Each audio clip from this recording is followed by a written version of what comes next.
and we are tasked to discuss the labors of Hercules and like compare siya sa story ni Samson.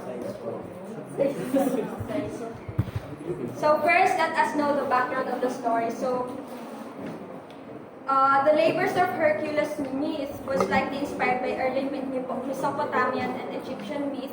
Like Russia katong sa like what I have discussed before, the story of Marduk and Tiamat. So Marduk there was tasked to kill Tiamat, a monster creature, and he had to go through different tasks to successfully do the killing. And an Egyptian myth, which was about the sun god Ra, who also had to go through tasks to complete his mission. And that featured similar tales of gods and heroes performing a series of tasks or labors to prove their worth. So, yes, and the earliest known written reference to the myth of Hercules dates back to the 7th century BCE in the works of the Greek poet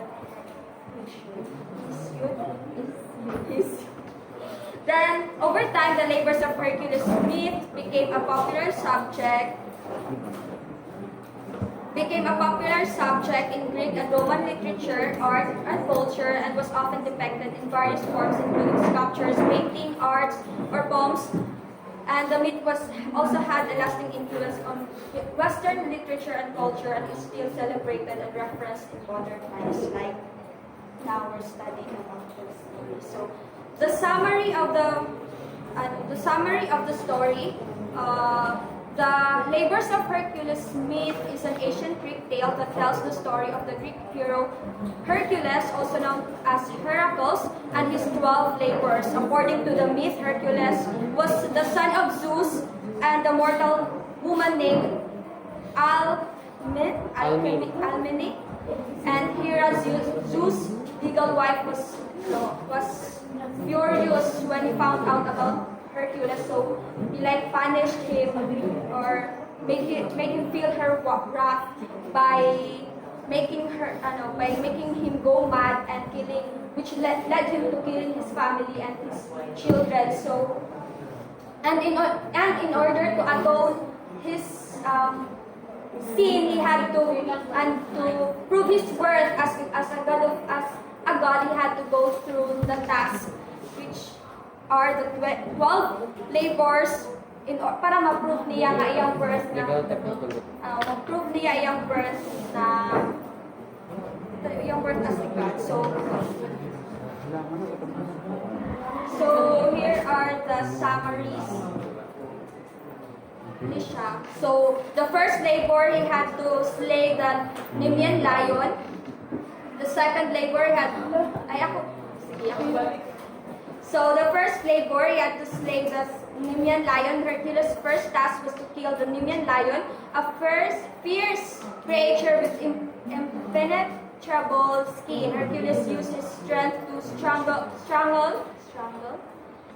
the lion, and later used his own claws to skin it. So, and the next is slaying the 9-headed Lernean Hydra. So, the Hydra was a monster with 9 heads, one of which was immortal.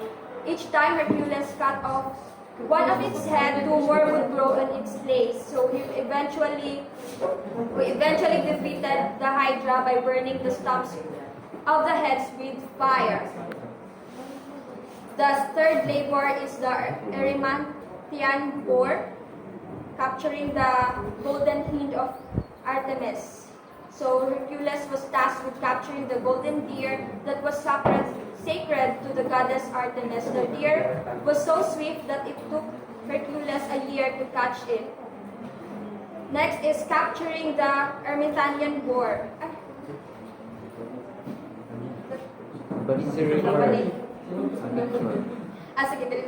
So the fourth is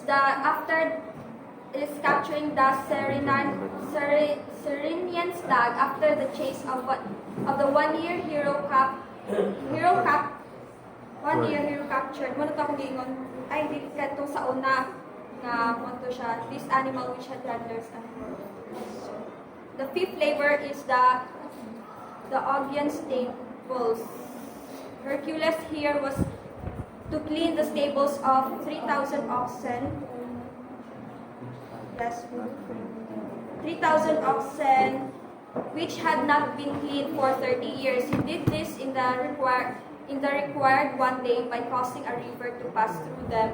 And at the end, Hercules became involved in the war because Augeas, the owner of the stables, did not pay him his due reward for the job. Then the next labor is slay the Stymphalian birds. The Stymphalian birds were man-eating birds with sharp metallic feathers. Hercules used a rattle given to him by the goddess Athena to scare the birds into fight and then shot them with his bow and arrow.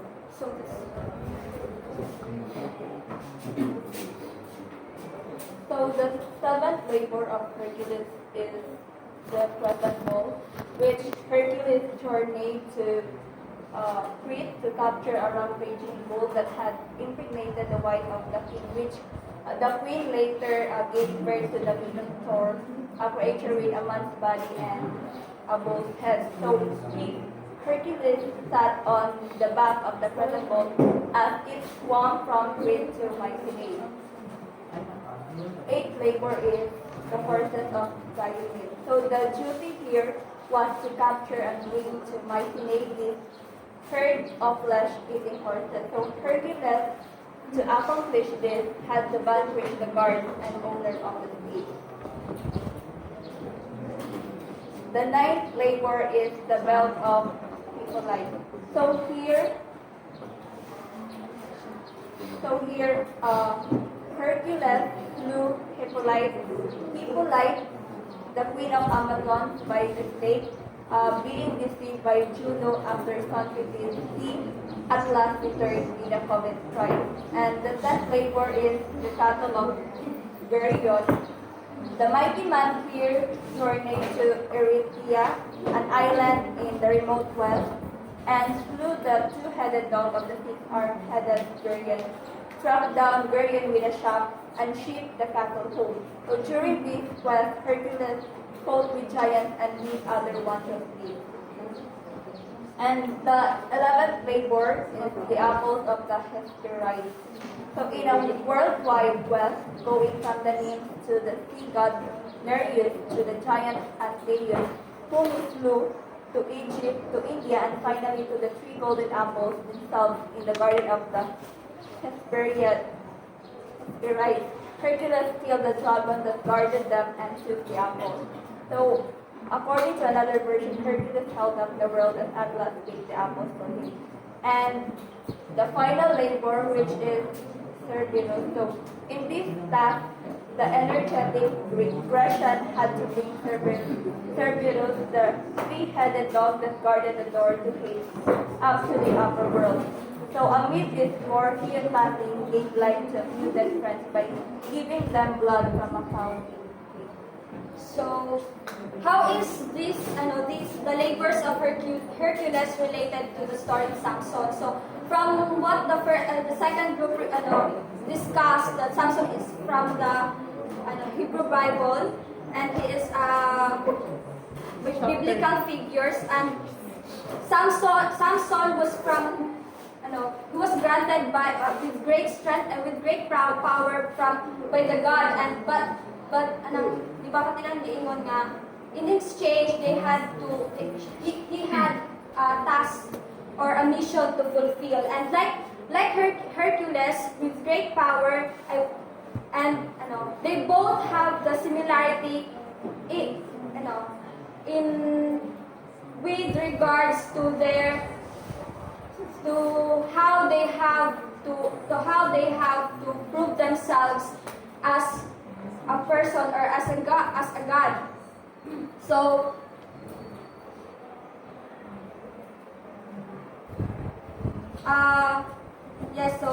they had tasks, so they both had tasks to undergo before completing their task. In like sa kay story ni Hercules, he had to go through 12 labors in order to prove his worth as a god. Then the story ni Samson, he had to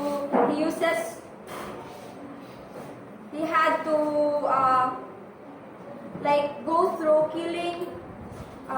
tearing apart a lion with his bare hands, slaughtering a thousand Philistines with the jawbone of a donkey, and pulling down pillars of a temple, killing and sacrificing himself in order to prove para mahimong successful ng iyang mission na to protect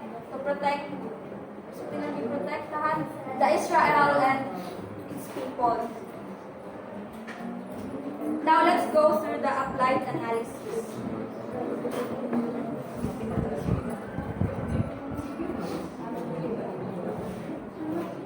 So the first applied analysis is allegorical theory. So in we applied allegorical theory in the story of Hercules.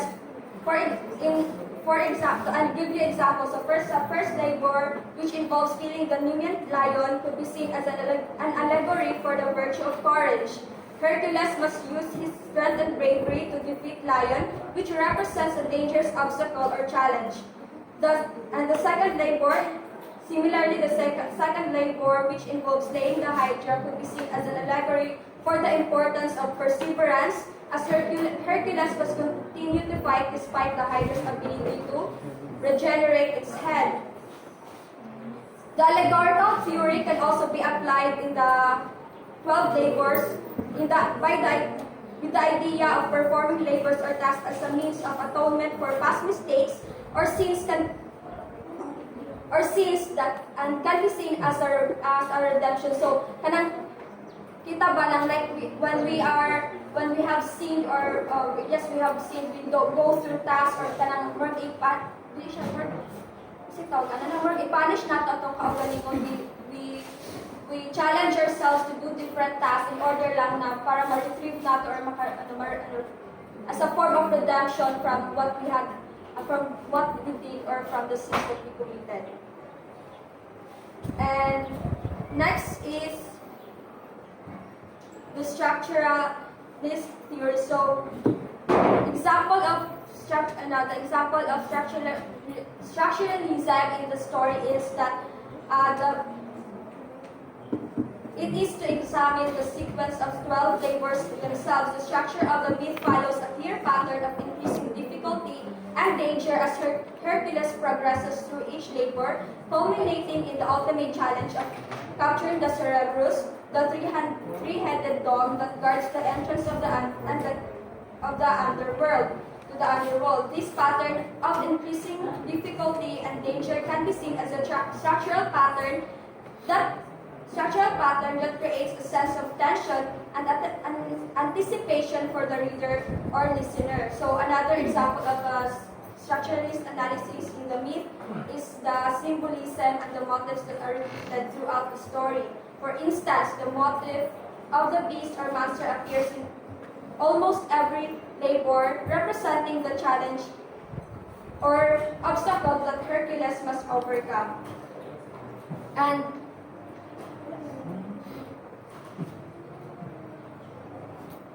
so napa siya last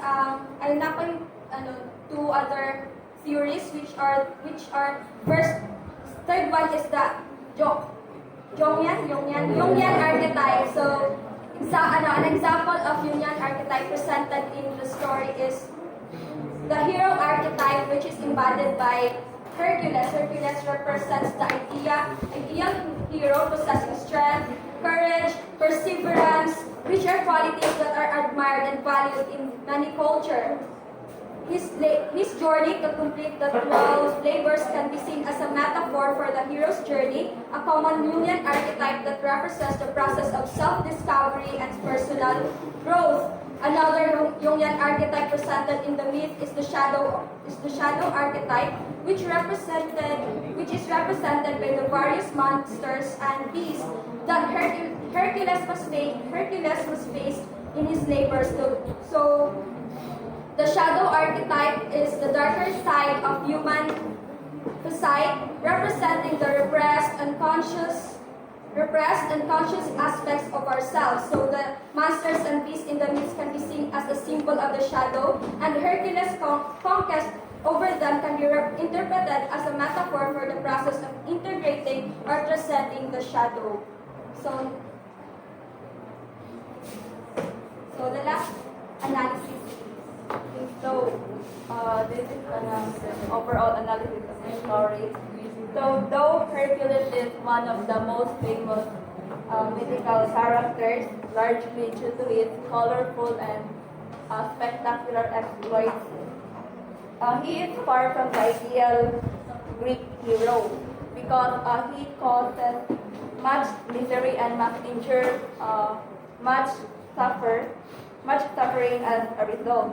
So on one level, he is a very simple character, strong, brave, good-hearted, and not much else. So he is unlike the heroes Odysseus, Theseus, or even Perseus, who display wit and cleverness along with a clear awareness of the places of gods and men. So Hercules, however, is stubborn, big-headed, decidedly non-intellectual because he failed to act rationally when manipulated by the gods or overcome by emotion, which effectively humanizes him. And he often directly challenged the gods, just like when he offends the oracle at Delphi and quarrels with Apollo. So however, his unequaled strength makes up for his deficiencies in intelligence and patience. He can be impetuous, emotional, and careless, and once threatens to shoot an arrow at the sun because he feels that it is too hot now. And nonetheless, he has boundless courage and a noble sense of right and wrong. So his story, therefore, is one of constant struggle between his noble urges and his weaker impulses. So Hamilton notes that the secret of Hercules' heroism lies in the sorrow for wrongdoing and his willingness to atone for it, by which he showed greatness of soul. So his character is brutishly simple, but his story is compelling because it is about a hero struggling with himself,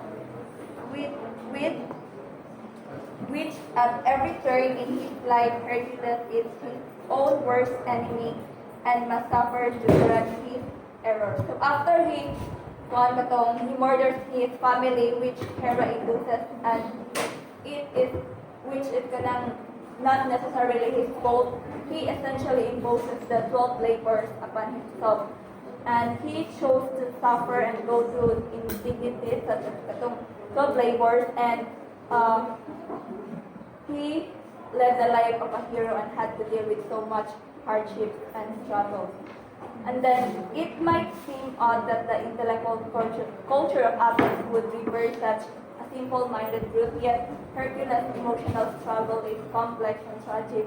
And it is in this aspect of his character that the greatest tragedians explore. So indeed, the most satisfying myths are not simple tales of victories over evil, but tales of characters who encounter and confront the good and evil causes of and consequences of their actions. So Hercules, in one hand, a superheroic character of vast strength and courage, and on the other hand, his story as an adventure tale motivated by his tragic step is a very human one. So,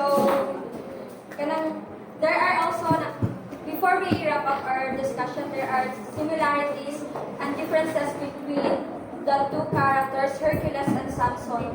Hercules from Greek mythology and Samson from the Hebrew Bible. So, their similarities Both Samson and Hercules are known for their great strength. Both figures perform incredible feats of physical prowess, often in the service of others. And both Samson and Hercules are believed to have been chosen by a deity or deities for a special purpose. And their differences are Samson's strength is attributed to his relationship with God, while Hercules' strength is the result of his divine parentage and heroic deeds. Samson is a religious figure in the Hebrew Bible and is associated with the Israelites, while Hercules is a mythological figure in Greek culture. Samson's story is primarily one of redemption and repentance, while Hercules' story is one of overcoming obstacles and performing heroic deeds.